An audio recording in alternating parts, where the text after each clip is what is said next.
samantalahin habang walang tugtog.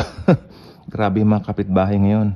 Ewan ko, masyadong, kumbaga, parang hype na hype. Patugtog ng patugtog. Kung magpatugtog lang, pagkalakas-lakas pa.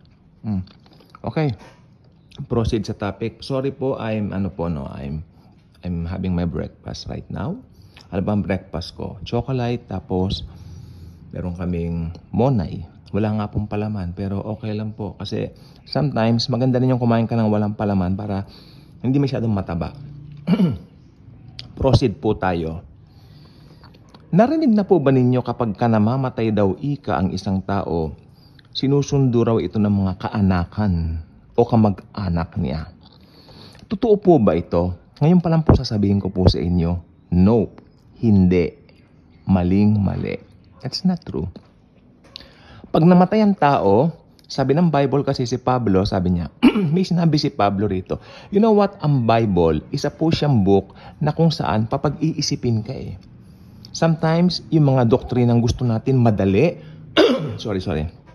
Sometimes, yung mga doktrinang gusto natin madaling maunawaan, maintindihan, hindi ganun pinapaintindi sa atin ng Diyos eh. Minsan, idadaan niya sa malalim na pag-aaral. Like yung Trinity. Di ba? Kaya nga po nagdi-discuss ang mga tao. Well, I think yan ay gusto ng Panginoon. The more you discuss, the more you learn, the more you study. Kasi if you don't discuss anything, basta pinaniwalaan mo na lang, that's nonsense. Because, paano yun? Hindi mo man lang inaral, pinapaniwalaan mo. Ganon din po yung Trinity.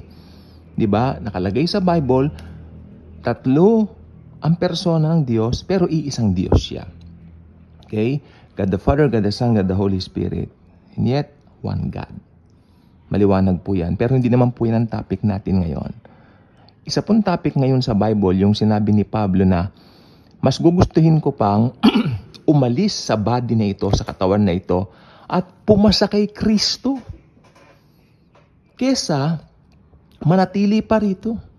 Pero, sabi niya, dahil sa inyo, pipiliin ko muna yung na dito muna sa katawan na ito o dito sa earthly tent na ito para patuloy ko kayong magabayan sa inyong paglago kay Kristo.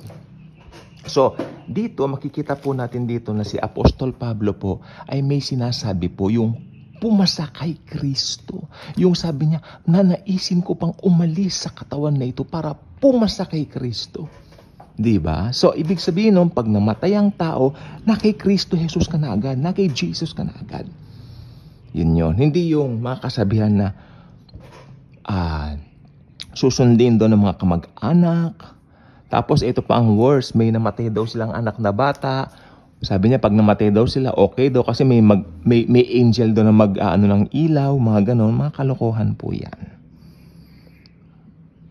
Mga kalokohan po yan na walang basihan sa scripture. Pag walang basihan sa scripture, huwag mong paniwalaan, por favor. Dahil malilinlang ka, at pag nalinlang ka, makapanlilinlang ka rin, sapagkat yung pinaniniwalaan mong mali na yan, ipapasa mo sa iba. Kawawa naman yung mga tao. Please, base it on the word of the Lord Jesus Christ, the Bible.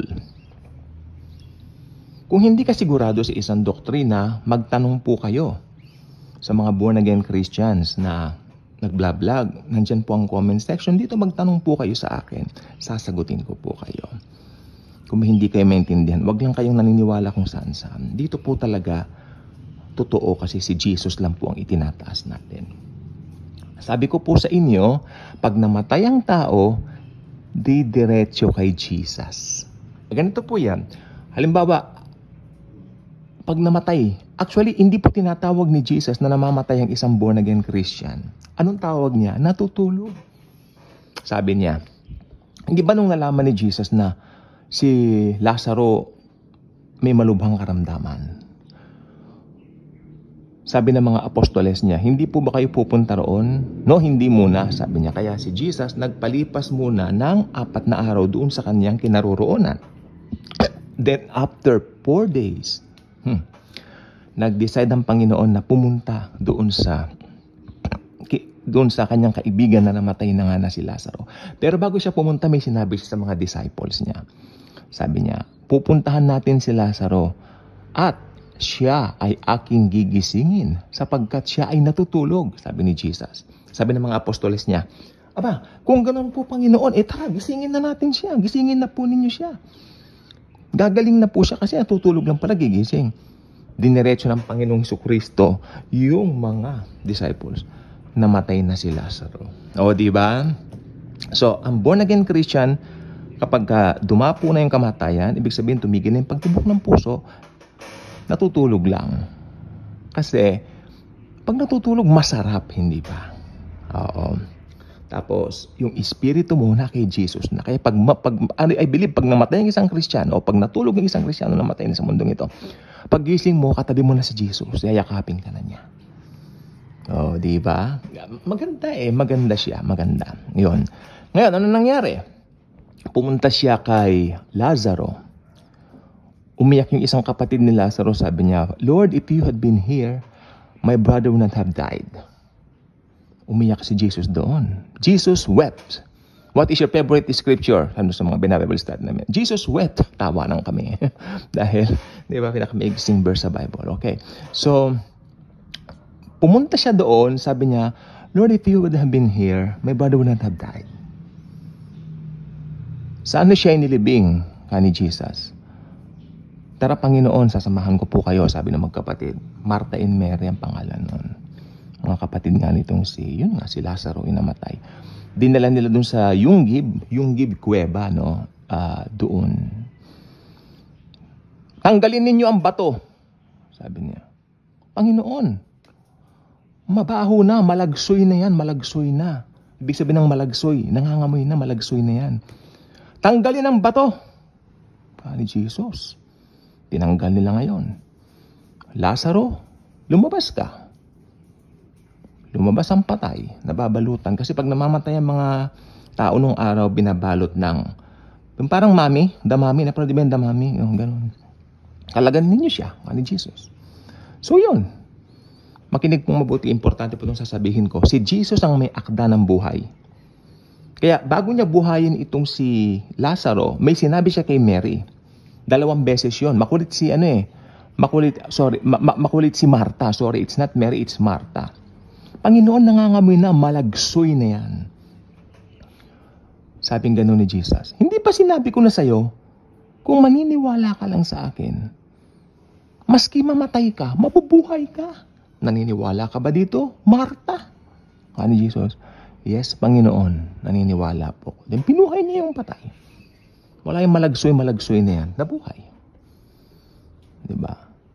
Naniniwala ako yung kalagsoyan ng amoy, ng malagsoy na amoy na yan, natanggal nung nabuhay siya. Kasi, di ba, si Jesus perfect Come out. Lazaro, labas. Get out. Get up and get out. Basta get out, kala niya. Ayun, nabuhay. So, si Jesus ang may akda ng buhay. Kaya pag namatay ang isang born-again Christian, sabi niya, natutulog lang. Nakita po ninyo ang ganda. Inom nga po muna ako ng chocolate ko.